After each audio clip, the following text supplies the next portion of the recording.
I'll share a story with you. Many years ago when I first met my mentor, and I was telling him about all these businesses that I had started. I said, hey, Alan, I started all these businesses and somehow, I don't know, man, I'm not making enough money, I'm struggling. I don't know why. My customers, they're like cheap, they're very difficult to deal with, and oh man, I don't know, the economy, and it's kind of sucks, and I think I pay too much in taxes. I was rambling on and complaining and bitching about all these things, and he said, stop. I said, what? He said, stop. I said, what do you mean? He said, stop. He said, it's very simple, Dan. Let me teach you something. He said, if your business sucks, it's because as a business person, you suck. I said, what? No, I work hard. I said, I was very defensive. I was like, I learned and I try to do my best and try to serve my customers. He said, no, you suck as a business person. He said, if you got sales problem, it means you suck as a salesperson. If you got employee problem, it means it sucks that you are a manager and a business leader. It's very, very simple. He said, remember this, your business is always a reflection of you. Your business is always a reflection of you. Nothing more. So if you think about it, why most businesses fail? I think why most businesses fail is because the reason, the intent, most people, they start the businesses for the wrong reason. They start the business because they want to get out of a job. They start a business because they want to make money, of course. Nothing wrong with that. They start a business because they think maybe there's an opportunity. It sounds like it's easy way to make money. It's not. And it started for the wrong reason. Versus they see a need in the marketplace, there's a skill, there's expertise, there's some value they could bring to that particular industry, right? There's something that you could bring. So think about it. It's like think of starting a business like flying a plane. And you can't just say, well, I'm passionate, I have a great idea, let me fly that plane. Well, have you fly a plane before? No. Do you know how to fly a plane? No. Do you know where you're going? No. But it looks like fun. Let me get on a plane. What are the chances of you crashing? Very high. And that's why statistics shows 90% of small business fail in the first 5 years. Even the ones who survive after 5 years, most of them don't pass the $1 million mark. They're just kind of surviving. And that's why people go into business for the wrong reason, and they go into business without the proper training, without the skills. I could tell you when I had all those failures, when I started all these crazy businesses, and why they failed, it's not because the vehicle, it's because of me as a business person, that I didn't have the business acumen, I didn't have the business experience, I didn't know anything about leadership, marketing, sales, negotiation, raising capital, any of these skills I have today. So everything I did, it didn't work because I was a lousy business person. I sucked as a business person, but I learned from my mistakes, and that's the good thing about business. You could suck many, many, many years. When you get better, you learn from it, you suck less. And when you practice and you dust yourself out, you learn from mistakes, you suck even a little less. Until one day you wake up, you say, you know what, I don't suck no more. And one win in business can make up for a lot of losses. One win can make up for all your losses. You can pay off all your debt and you can make a lot of money with just the right idea at the right time with the right people. So you notice I have a lot of wealth triggers in my office. Mm-hmm. So it's not just decorative item, everything means something to me. Right. So I have the LOK that represents personal branding. Yep. So I can think about that, like leadership, energy, and wisdom. So everything's that in my office, I call them wealth triggers. Yeah. It should create certain type of feeling environment for me, right? I always believe your environment is more powerful than your willpower. Right. So I want it to be performed. So I have meetings here all the time. People come over every week almost. And they have the Chinese kind of saying there. I'll see if I can translate that. Basically, it means a kind of like the other world, a battle's won before it's ever fought. Right. And your decisions affect affect the outcome of the battle, even you're like 1,000 miles away. Would actually start off with a story, because when the first business partner that I had, it was like basically he was my neighbor. And at the time I was trying to build my little business, and he sold me on the concept, oh, you need a website, and I pay him some money.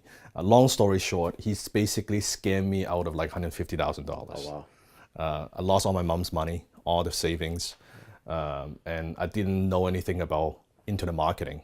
And then right after that, because that experience was so traumatic for me, from then on, everything I do, I said, I want to learn it 100%.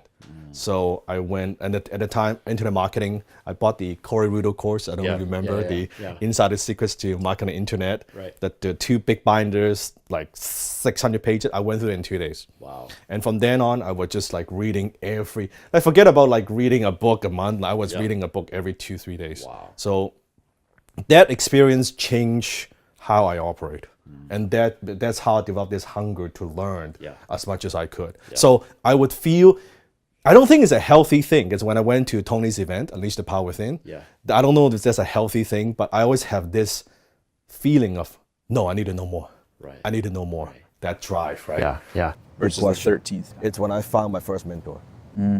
That changed everything. So I said that's also why I'm such a big proponent of having a mentor. Absolutely. That because before that, I tried most things like most people. I read the success books and going to Think and seminars Grow Rich. and Think and Grow Rich and How to Win Friends and Influence People, Right, right? You know, back and forth many times. Like all these books, and you know, I would get up in the morning and I would look in the mirror and say, I'm successful and it's gonna be a great day. Affirmation, and I would visualize. I did all this meditate, shit. law of attraction, and put vision board. I did all that stuff, right? Yeah. So, you know, yes, you know, all this stuff, right? So it was okay. I think all those things they help, but really the turning point was when I found my first mentor. His name is Alan. And at the time, Alan he ran one of he was the founder of a Ring real estate investment network in Canada, which was at the time one of the largest real estate investment network in Canada. And how did you find him? Good question. Because I want to ask you that, because there might be somebody listening to this or watching this that might be on their 12th or 13th failure, right at that turning point. So to somebody sitting there and kind of confused, how did you find your mentor, and what would be your recommendation? I'll tell you how I found my mentor, and I'll give them the advice of where to find. So at the time, I was just like an opportunity junkie. Right. I had no money, so I would attend these like free seminars, and I would get on these like mailing lists, right? Right.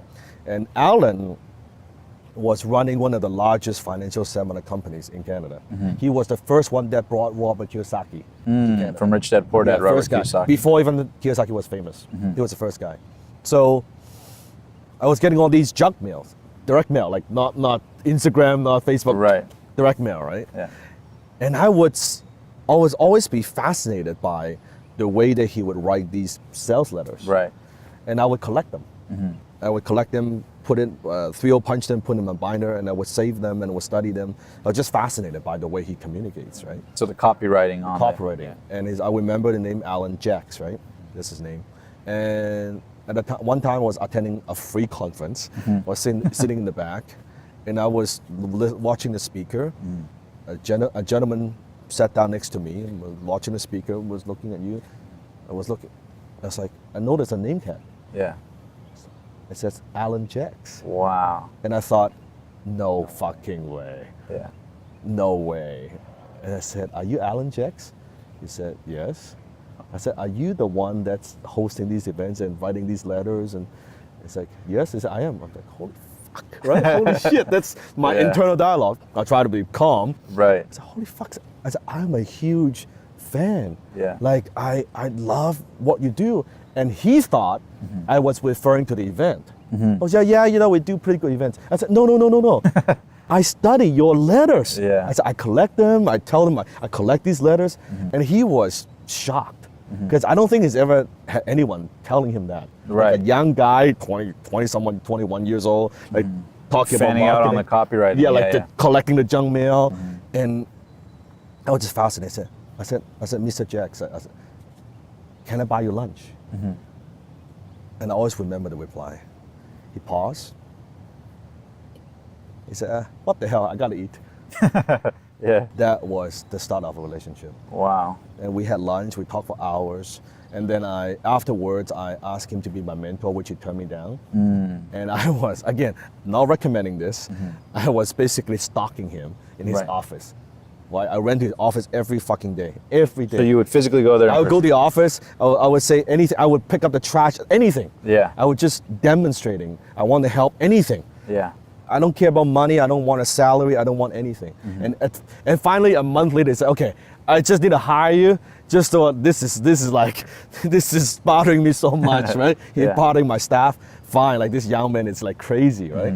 And he did. And I worked for him for almost for a year, for next to nothing. Wow. And I was, funny story. So we were doing a lot of direct mail, right? So we stuffed these envelopes, and I would help stuff the envelopes. And you know the envelope, the stamps, and I would lick the envelope, right? And I would put after about 2 weeks of that, he said, Dan, you can actually use water for that. I was so dumb, I was getting poisoned, like licking 500 envelopes like that and put the whole thing in. But that's how I got started. Right. That's like how naive I was. But I was just hungry. How old were you at that time? 20, 21. Now, so why great ideas alone are not enough? Why great ideas alone are not enough to change our lives? You see, one of the great mistakes that most people make is they're attempting to change their body, they're attempting to change their relationship, they're attempting to change their income, their finance. They're attempting to change something outside of themselves instead of changing something that's inside with themselves. Some people see themselves as conservative and safe. Are they going to do anything crazy? Are they going to go bungee jumping or skydiving? No, unless you're drunk or something like that. So you're not going to do anything crazy or act nuts unless you're drunk. Now, you might say it's the alcohol, but really it's just you finally getting permission to be yourself. The alcohol is just an excuse. If you are playful, if you're fun, if you're outrageous, you're going to talk differently, you're going to move differently, you're going to dress differently. Maybe in a red suit. And you're going to do things differently. And there's no right or wrong, but most of us have trapped ourselves in an old self-image and never really update who we are today. So then when you go and learn a new skill, when you go learn a new ability, a new idea, but we're stuck in this self-image, this is who I am, and that's why we never surpass it. Let me give you a metaphor. This will make sense for you. Let's say in this room that we set the thermostat at 70 degrees. Let's say that 70 degrees is a metaphor. It's a what? Metaphor for your comfort zone, which is also known as your self-image, your comfort zone. And most people have goals that are larger, they are more than their self-image. And that's why most people don't get to their goals unless they alter or expand their self-image. So 70 degrees is your comfort zone. 70 degrees is your body. Not your goal, not where you want to be eventually, but what you're comfortable with. 70 degrees is the amount of love and passion and connection you have in your personal intimate relationship. Again, not your goal, but what you live with regularly. 70 degrees is the amount of money that you need to make to be comfortable. Not your goal, what you're comfortable with. Let's say the temperature drops to 65 degrees. Now what happens is your brain goes, hey, I'm a 70-degreeer, not a 65. The heater's kicked on, you feel there's a drive and there's this urge and you want to do something about it. By show of hand, how many of you ever experienced part of your life, maybe your body, maybe your income, maybe your relationship, where it dropped and you felt it's not good enough and you felt this incredible drive to do something about it, yeah? Put that way up and say, oh yeah. Oh yeah. And from there, and you try something and it doesn't work, and you try something else and it doesn't work, and you try something else and it doesn't work. Now, after a while, nobody wants to be a disappointment. No one wants to feel like a failure in their lives. So what some people do is they lower the thermostats. They lower their expectations. They make their goals smaller, more realistic, more reasonable. Don't get your hopes up or you'll be disappointed. Well, maybe not, I'm not a 70 degreer. Maybe I'm a 65 degreer. Look at those 70-degree people. So arrogant. So full of themselves. They're probably workaholics anyway. I'm being smart. I'm cutting back. I'm downsizing. I don't want to burn myself out. I want to have more balance in my life. Now, before you know it, they're at 62. Then they're at 58. Now, by the way, when they're at 58, do they hang around with 70-degree people? No! They hang around with 50-degree people. So they feel better about themselves on a regular basis. Why do you think people watch reality TV?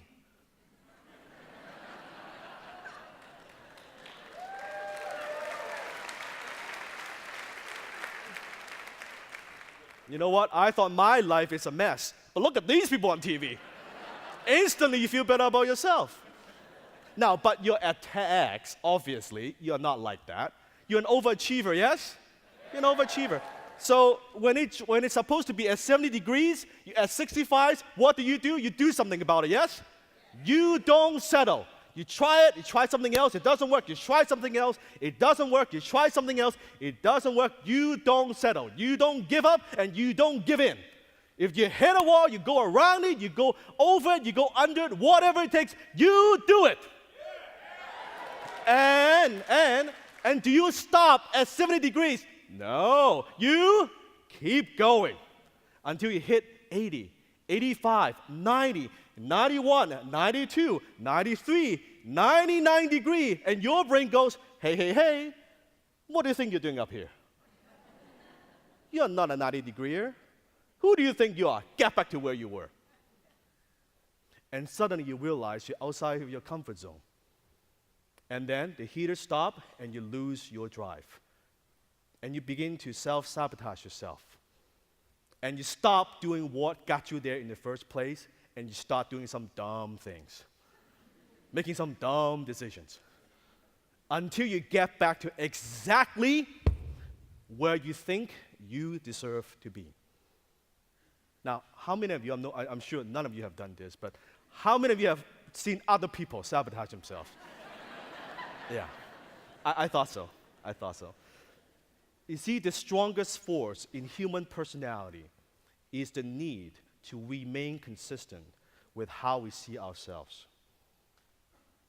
The strongest force in human personality is the need to remain consistent with how we see ourselves. So the image that we hold of ourselves controls our successes and our failures, and also impacts every single area of our life. I'm an icon, and my girl about a 10. I should fuck her in a Benz.